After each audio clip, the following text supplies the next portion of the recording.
If you're watching this video, then you're probably a committed player who spends a lot of time trying to get better. Whether that means you're consistently at the gym or out in your driveway or at your local park, you likely put in the effort to become the player that you want to be. But in order to actually become that player and reach your goals, whether that means becoming a better scorer, improving your ball handling, or whatever it is your focus is, just putting in the time is not enough. There's a lot of players out there who are putting in the time, but far less players are actually spending that time putting in work that's actually going to help them succeed in games. You need to be doing things the right way. So many players don't see the improvement that they should, and it's because they're missing some key things in their workouts. In this video, we'll talk about exactly what those things are, and I'll tell you how you can add those into your workouts so you start seeing those massive results in your training and finally reach the goals that you set for yourself. Let's get into it. So the first thing that every player should be doing in their workouts is freestyling. And this is an incredibly important part of developing a lot of different parts of your game, but especially ball handling. I think it matters a lot because it prepares you for an imperfect and variable game. Are you able to string together different sorts of dribble moves or different types of just dribbles in general, depending on the situation? Whatever is necessary to succeed in the moment, are you able to do that? I think this is where there's a disconnect for a lot of players because they spend a lot of time just working on moves, and they have these set moves that they practice, whether it's a between cross or a cross behind or a double between or whatever the case may be. They go and they work on these set moves, and then they get to a game, and the way the defender plays them or the situation may call for something different, something unique, something that they maybe don't work on explicitly, and they're not able to make that reaction or be able to use that in the context of a game to succeed in that situation. What you want to be is an adaptable player, a creative player who, no matter what the situation is, you're able to find a solution for it. And when we look at that, I think that's the important thing to understand. The best ball handlers in the world, right? Or you think of guys who, when you think of like the best ball handlers, you think of Kyrie Irving or Steph Curry or Trae Young. These guys have solutions to every problem. What I mean by that is that no matter the situation that they're in, they can find a way to accomplish their goal. So if they come off of a ball screen and the defender jumps to blitz it, they're able to maybe split the screen with a low dribble, or they may be able to bounce it outside of that dribble. Maybe that defender plays more of a soft hedge, and so they're able to get to more of like a float, and then they're able to beat them on that outside hip. Or maybe they get downhill and the defender steps up and they're able to go with a quick between the legs to change direction, or a quick spin move to change direction, or whatever the case may be. Maybe they're being pressured full court, a trap comes late, they're able to quick change direction. All these things can vary depending on the situation, depending on who they're going against, how quick is that defender, how big is the defender who's in help. All those things might be different, but because these guys can find solutions when it comes to their ball handling, they have an answer for every problem. Now, what this means is that you might not explicitly practice every single move that you ever make in a game. You know, you might not, you might make a move in a game, and it might be something that you've worked on 100 times before, but because you work on your ability to freestyle and string different moves together and be creative depending on the situation, sometimes you might find that you're just able to do things that you haven't really even worked on because you've worked on the ability to figure things out and to try different things and to be able to adapt on the fly. And I think that's what freestyling really does. So just examples of freestyling, it can be as simple as literally just freestyling. So just starting at the baseline and just going to half court or full court, just practicing different moves. I think a really great way to do this is like imagining that you have a defender who is guarding you, right? And they're guarding you full court, and you just got to handle pressure the whole way up the court. That's a great way to do it. Another way I like to do it, and we're going to get to this in a second, but starting out of like a crawl or a low position, and then just trying to get from the baseline to half court as fast as possible, just using different moves. And seeing how fast you can do it, how many different types of moves you can string together, and it allows you to be really creative. And you go from thinking about things, oh, what move should I be doing, to just doing things, which is exactly where you want to be in a game. If something jumps out at you, you don't have to think about it. You can just react to it. You can just do, and you don't have to think or process it. You just are able to do and adapt on the fly. Really, really important thing to develop. And you can also use freestyling as a way to like target something specific. So maybe your left hand isn't very good. So you work on, okay, I'm going to go from baseline to half court, just using my left hand with different sorts of combinations, different sorts of moves. So how creative can you get using that left hand? Can you change, directions with just that left hand, right? And so now we're taking away that right hand. So now we're going to be able to use that left hand, and now we get into a game, and our left hand is much more able to perform in a game context. Because again, now you're able to be creative. You're able to, no matter what the situation is, have a solution with that hand. You can also use it as like a way to work on change of speeds, right? So if you feel like you're a really predictable ball handler, you can work on a freestyle where you're changing speeds. So maybe at some points of your freestyle, you're only at 20% effort.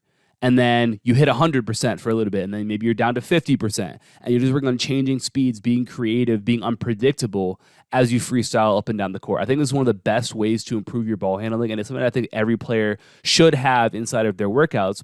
Again, when we go back to the best ball handlers in the world, you look at Kyrie Irving, Steph Curry, Trae Young, any of those guys, and you look at the amount of movement solutions that they have, which just means the amount of different things they can do, the amount of different movements they can go to succeed in a situation, right? If you watch Steph just as a mover, you'll see that the ball is just something that he brings with him, right? His movements are really what makes him so good as a ball handler. He has what's called an incredibly deep movement bank, meaning there's all these different things that he can go to because he's able to be creative. He has a lot of solutions. So it's really hard to be able to guard that. So I think instead of working on moves and being focused on what move am I using, you want to develop a lot of different movements that you can get to. And the great way to do this is through freestyling. So this is the first thing that I think a lot of players are missing in their workouts.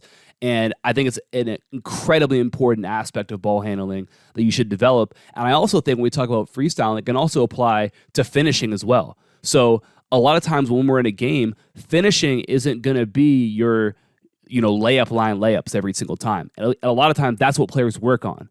And then they get to a game and there's all this different stuff that gets thrown at them. Help defenders are rotating over. Their defender is maybe creating contact with them, and now they got to finish through contact with the defender rotating. Somebody rotates late. Somebody comes early. They're going at a weird angle. You have to have different movement solutions to all of these problems, and the best way to do that is to freestyle different finishes. So again, this can be as simple as working on like putting the ball at different heights on the backboard. So working on high finishes, or working on being able to spin the ball really close to the edge of the backboard and putting enough English on that so that it spins in, right? When you think about like Kyrie Irving, like some of his layups are insane because of the amount of spin he can put on them. And that's something you can develop just by freestyling and just trying it out. Just seeing, hey, how close can I get to the edge of the backboard and still make this layup? Or how high can I put the ball on the backboard and still make this layup, right? When we think of Steph Curry, Steph's the best shooter ever, and he's an incredible ball handler. But I'll also argue that for players 6'3" and under, he might be the best finisher of all time. And obviously Kyrie right up there with him. And the reason for it is because Steph is able to, it's like Steph's touch on his finishes are insane. He can put the ball high up in the air. He can go backboard, no backboard. He's able to get up in the air, hang, change hands in the air. He's able to finish off of 2 feet through contact. He has all these different solutions to that, any sort of problem that he may face as a finisher. So again, another reason why it's important to develop creativity as a finisher, and why freestyling applies to not just ball handling, but finishing as well. I'm going to say this now, I'll mention it at the end, but if you guys want a free program that goes through all this stuff, that has all this stuff we're going to talk about is inside of this, completely free. Click the top link in my description down below, and you'll be able to get that. We touch a ton on freestyling, both when it comes to finishing and with ball handling as well. So go ahead and check that out. And obviously on YouTube, I have a ton of workouts that touch on a lot of this stuff as well. But top link in the description down below, completely free. And so that's the first thing, is freestyling is something that every player should be including in their workouts if you really want to develop when it comes to especially ball handling and finishing. And I can even argue shooting as well, but it's kind of along the same lines as the first two things. So the second thing that's really important that every player should have in their workouts is crawls, or working on playing at top speed. I think this is an area that I think a lot of players overlook. And it's something that I've noticed for sure. Just like when I'll watch a player work out, and I'll see there's a difference in the speed you're going here and the speed you're going in a game. And what I don't necessarily like the idea or the concept of like coaches being like, oh, gotta go game speed. Why are you guys not going game speed? I think that it's a lot more difficult than that, because in a game, obviously there's defense that's going to force you to be at top speed. right? In a workout, if you're by yourself, you don't have that same sort of pressure from a defender. So we have to find ways to actually truly force our top speed. A great way to do that is through crawl starts. So I'll put a video up right now just so you can see what I'm talking about. But we can use crawl starts as a way to get ourselves into these low positions, which is going to innately just make us move faster coming out of that. We want to think about falling into this right here. So instead of standing up out of this crawl, we're actually falling forward into our, whether it's a finish or into our dribble moves or into our shots, whatever that case may be, we're falling forward. And what this is going to do is it's going to use our momentum. It's going to use gravity in our favor because we're falling into the dribble move or the finish that we're trying to make. So we're going to be going really fast. And this is a great way to be able to get game speed, ball handling, finishing into your workouts because it's going to force you to go really, really fast and try and control that top speed.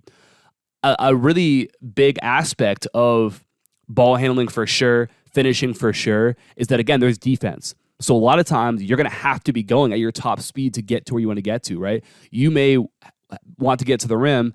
In order for you to do that, you're going to have to hit 100% getting downhill to beat the rotating defender or to get past your defender.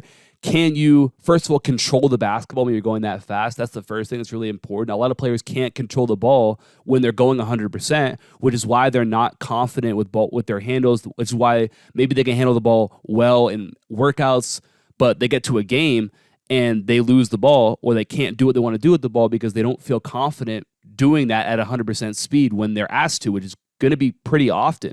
And so if that's the case, then you've got to find opportunities to be able to put yourself in that environment, in that setting where you're going at that top speed. And crawls are a great way to be able to do that. And I think this is, again, where there's a huge disconnect. Sometimes players don't, and they get to a game, and all of a sudden they can't handle the ball anymore. They keep losing the ball. They're not confident with the ball. And it's because they know if I have to go 100%, I'm probably not going to be successful. So we have to find ways to work on our top speed in our workouts, and crawls are one of my favorite ways to do this.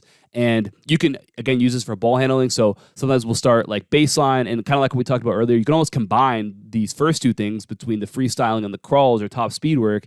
We start to crawl on the baseline, and we're falling into a freestyle going to half court, just stringing moves together. So you can't use any normal dribbles. You can only use cross between, behind, spin moves.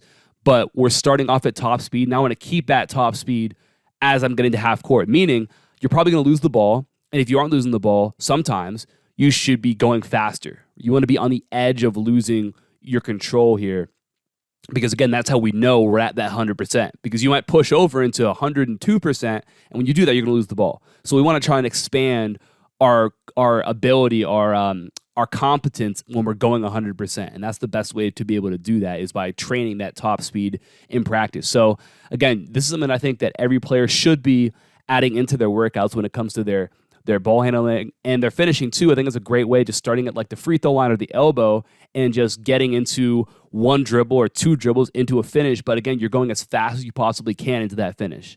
And now preparing you to be able to finish the ball better. When I see players who struggle to make layups in games, a lot of times it's because they can't finish going at top speed. So working that into your training is a really important way to be able to see more success when you do that in games. So that's the second thing, is working on top speed, which a great way to do that is through our crawl starts. And then the third thing that I think every player should have in their workouts is pressure shooting. So I think the best way to put this is, in a game, you get one shot. Make it or miss it, you're going to go back on defense, or maybe your teammate gets an offensive rebound, but you might not get the ball back that possession. You're probably going to shoot one shot and make it or miss it. That's it. You're going to go probably 3-4 more possessions before you get another shot, maybe. Depending on, if you're the top player in your team, you might get the ball the next possession. Or if you're not, you might not get it for another quarter. So you've got one shot. Make it or miss it. And you're going to go down and play defense, go on offense, maybe crash the boards. You're going to do a bunch of other things before you get another chance to be able to make that shot again. And then you're going to get another shot, and you get that one shot, and you got to be able to make it. So shooting in a game is different than shooting in practice, because in practice, a lot of times players are shooting and you get the ball right back. Shoot it, make it or miss it, doesn't matter. I'm going to get the ball back again. I'm going to get another shot, right? And so if the problem with that is that if that's all that you do, that's not going to translate as well when you get to a game and there's innate pressure on a shot because you only get one of them. You don't get a do-over. You don't get to try it again. And the other aspect of it also is like the game is 5-on-5. When you're in a workout, let's say by yourself, it's just you in a gym, right? Or even if you're with a partner or with a couple people in a group, there's not as much pressure because when you're in a game, there's 4 teammates on your team. Meaning, when you shoot the ball, that means there's 4 other people on your team who didn't shoot the ball. So all of a sudden, the only way that they score, that they get points on the board is if you make this shot. If you don't make this shot, they don't get any points for it. So you have to be able to live with that consequence saying, hey, if I shoot this ball and I miss it, in a way, I'm almost letting the other 4 people down because they didn't get a chance to shoot it. I took the shot, right? I'm not saying you should think about it that way, but it is how it is, right? So you have to be able to deal with that pressure as well of, hey, by me taking this shot, not only is it the only shot I'm going to get right now, there's other people who are counting on me to make this shot too. Obviously, that's way different than a lot of times the way that we practice. So we want to be able to handle this pressure. A lot of times a disconnect for players, they get to games and they feel so nervous shooting the ball because they never work on shooting with pressure in their workouts. So this pressure of a game is just unfamiliar to them. And I think it's important that we add this in there. So there's certain ways we can do this when we're by ourselves in our workouts. And you can do this by forcing yourself to essentially have a goal. So maybe it's makes in a row. So instead of going at your 5 spots and making 5 shots, you've got to make 3 in a row to move to the next spot. So now all of a sudden, shot 2, a little bit more pressure. Shot 3, like, okay, I just made 2 in a row. If I make this, I finish the spot. If I miss it, I'm back to 0. Now there's legitimate pressure on that 3rd shot, which is, again, preparing you to be able to shoot through pressure in a game when there's pressure on every single shot you're going to take as well. You can do it that way. A great way that I like to do it with a lot of my players is we'll go for a certain amount of makes without missing 2 in a row. So maybe we go for 9 makes. And you have to make 9 shots. As you do that, you can't miss 2 shots in a row. So you miss 1 shot, that's okay, as long as you make the next one, right? You get to first shot make, second shot make, miss that next shot, you got to make the next one. You make that one, okay, you're at 3 makes, make your next one, you're at 4. You miss your next 2, you're back at 0. So now, again, every time you miss, there's a little bit more pressure on that shot because you need it. We got to make the shot. I get this 1 shot. It's important. There's pressure on it. That's a great way to do it as well. You can do, like, you can call it, like, some people call it golf shooting, where maybe you start at 7, right? And your goal is to get to 0. Every make is -1. Every miss is +1. If you get to +14, then you lose. Or if you get to, 0, then that's a win right there. So there's another way that you can shoot through pressure, add pressure to your shots, add weight and meaning to every shot that you take. You can have like a shooting series with a goal. So maybe you shoot 4 different shots and you have to make at least 3 of the 4. So you shoot like a pin down, maybe you do a relocation to the corner, relocation to the wing, and then you go with like a screen and pop. And you've got to make at least 3 of the 4 shots to complete the drill. Now we got pressure on every single shot. By the time you get to that last shot and you're 2 for 3 and you need to make this one, now there's pressure on it. And again, the more you do this, the more you're going to be prepared for games when you're required to make shots in spite of the pressure that you're going to face on every single one that you shoot. So that's the 3rd thing that I think every player should be having in their workouts is pressure shooting. The 4th thing, kind of building on that, is variable shooting. So probably the most common way that players work on their shooting is in a very simple way. They'll go to 5 spots and they'll shoot for X amount of shots or makes, and that'll be the extent of what they do. They'll have their workout and say, okay, we're going to shoot now, and then it's going to be 10 makes at 5 spots, and that's their shooting, right? And I'm not necessarily saying that's bad always, but if that's the extent of what you do, then kind of like what I said earlier, how are you going to be prepared for a game when you get 1 shot and you it's do or die? Like, you miss that shot, you're not getting it again that possession. You got 1 of them, and on top of that, who knows what the shot's actually going to look like? Meaning, you might shoot the ball in the corner, and then 3 possessions later, you might shoot the ball coming off of a pin down on the wing, right? So now the 2 shots you just shot were completely different shots. Your 3rd shot might be like a mid-range pull-up. So now all of a sudden, you have 3 completely different shots. How good are you at being able to go from this type of shot to that type of shot and being able to make both of those? Being able to adjust and make both those shots. That's a very important part of consistently scoring the basketball, consistently making shots that I think a lot of players don't train. I think it's important that you want to add variability to the shots that you shoot in workouts, meaning you don't want to spend all your time shooting the same shot over and over and over and over and over again, because again, in a game, that's not realistic at all. So a very simple way you can do this is just by making it variable. So you might shoot a shot in the wing, and the next shot's going to come to the top of the key, and then the next shot's going to come on the opposite corner, and then the next shot's going to come in the left slot. And you're just going to a different spot every time, having to make that new perception of where you are, and having to adjust every single rep now, because that's how it's going to be in a game. So that's a very simple way you can do it. You could even say like, okay, instead of shooting my 10 makes at 5 spots, I'm going to go from, corner to wing, and I've got to make or miss. I'm changing corner or wing, and I got to make, 12 shots before I move from wing to top of the key. And now you're getting a different look every single shot. So it's, again, a little bit more representative of what a game is actually going to look like as well.